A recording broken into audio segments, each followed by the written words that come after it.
episode, HKTD Productions. It's your host, Calfani, and I'm here updating you on what's going on.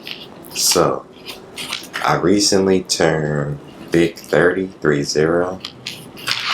I have learned a lot, and I have saw a lot.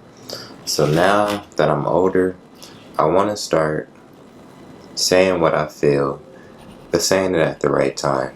Timing, I'm realizing how important timing is. Timing is very important. And to be honest, if it's not the right time, then it messes everything up. There's so many times where I'm talking to people and I'm telling them things, but the timing's off. It's the wrong time to be telling them that, or they're not ready to receive it. I'm realizing the information you give can only be helpful if the person is ready to receive the information.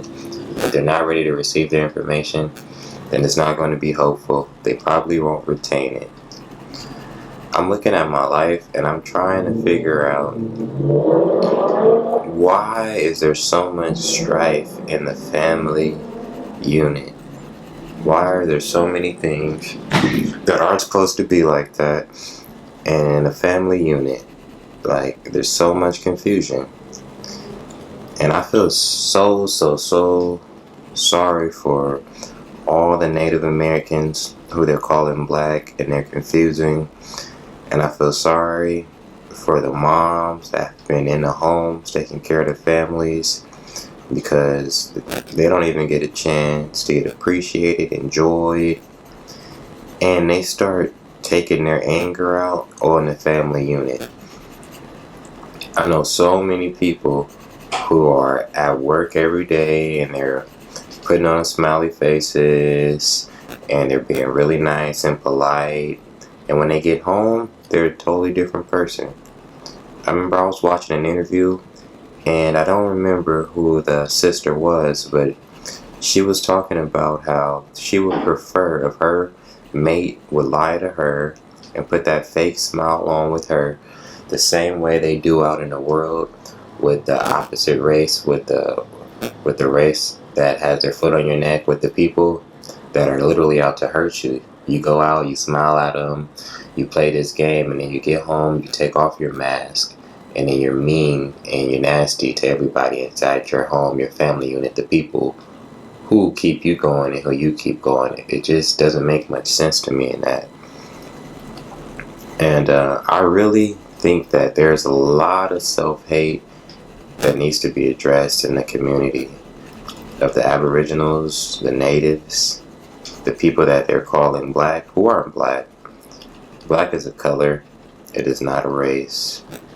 And our history is so rich that they would love to trick you and just say you're black, and it started and ended on a bad term.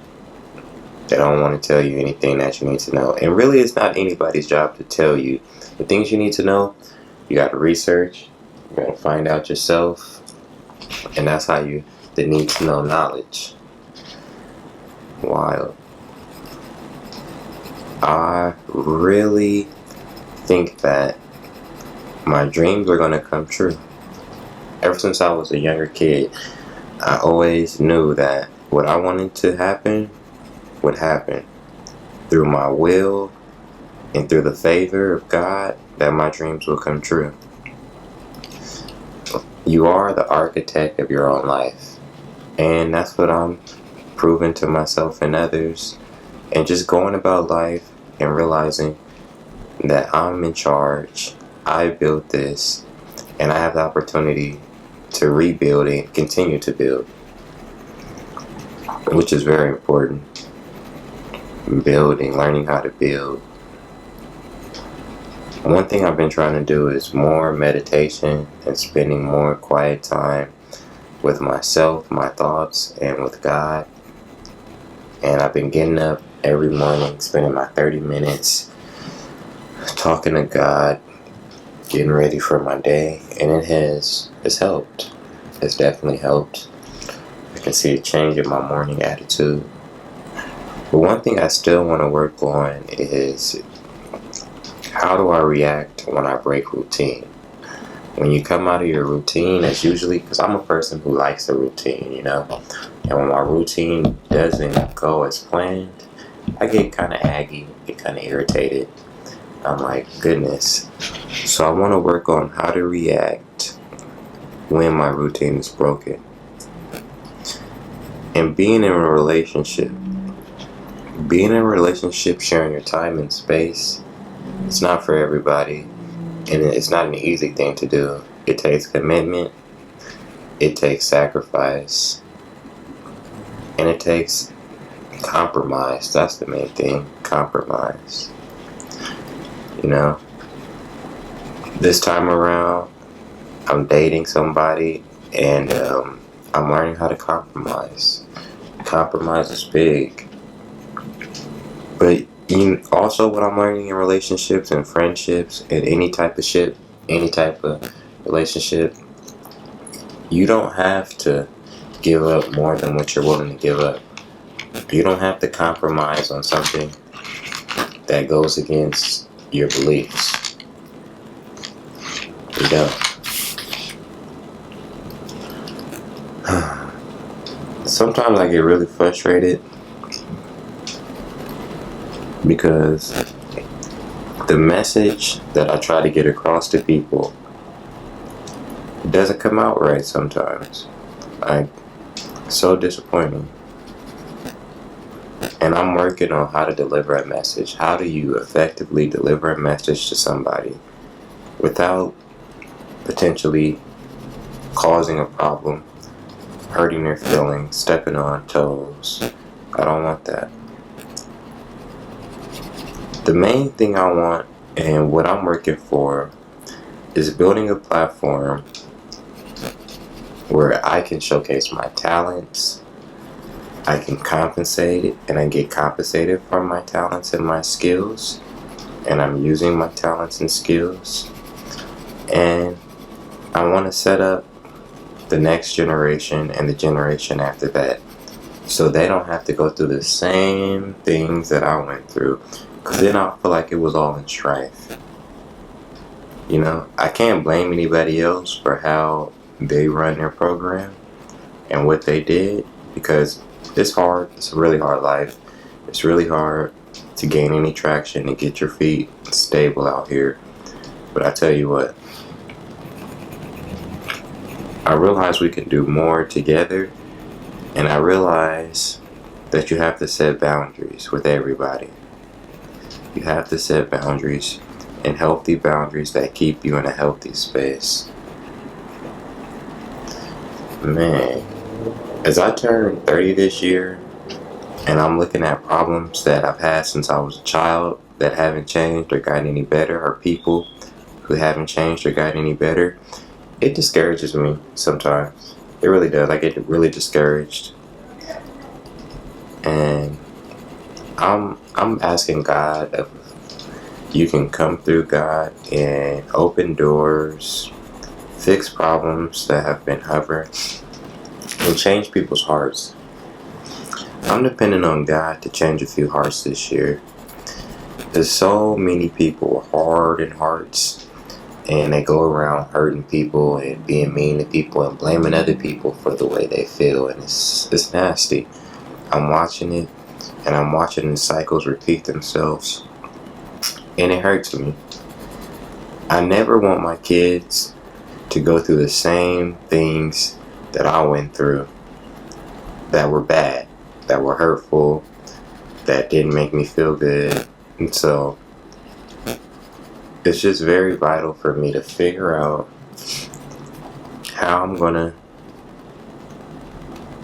keep them protected and give them a platform to express themselves and become and grow in who they want to be. That's what I want. I never felt like, I had anybody who truly understood where I was coming from. I always felt like I was meeting people where they're at. Nobody ever met me where I was at. I don't even think they can understand where I'm at. In my mind, mentally, and the space that I'm in. Yeah, I just find myself constantly meeting people where they're at. And very rarely do people meet me where I'm at. But when I do find people like that, I am happy for it. And you know, easier said than done is true, because people treat people how they've been treated, and it's crazy.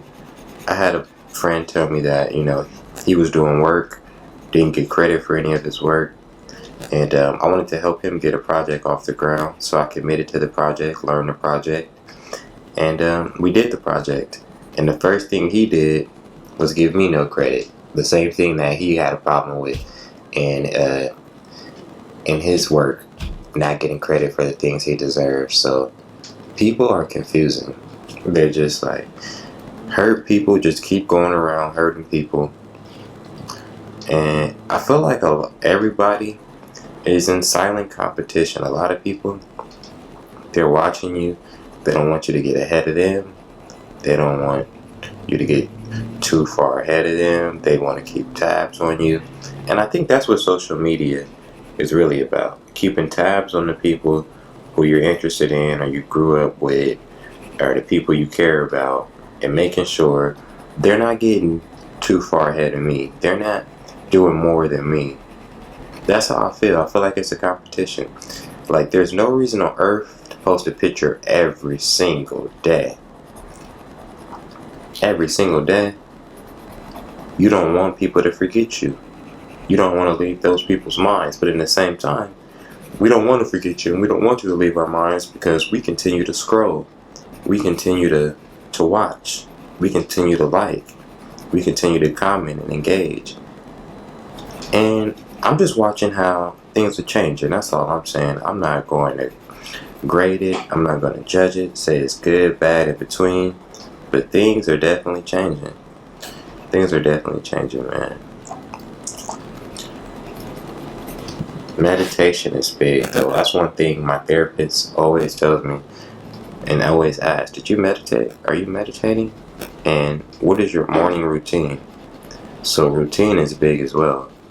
Having a routine is big. I was speaking about routine earlier, and it's good to have a routine. For me, especially the way my brain works and my body works, I need a routine. I need a daily routine. And you have to find something that works for me and something that I like and don't mind following at the same time. But coloring has been one of the ways to meditate that really has resonated well with me and kept me focused in this time and gave me a relief from stress, because right now I'm very high stress, very high strung, but I'm blessed. I'm taking this opportunity to talk to God and to do what's needed.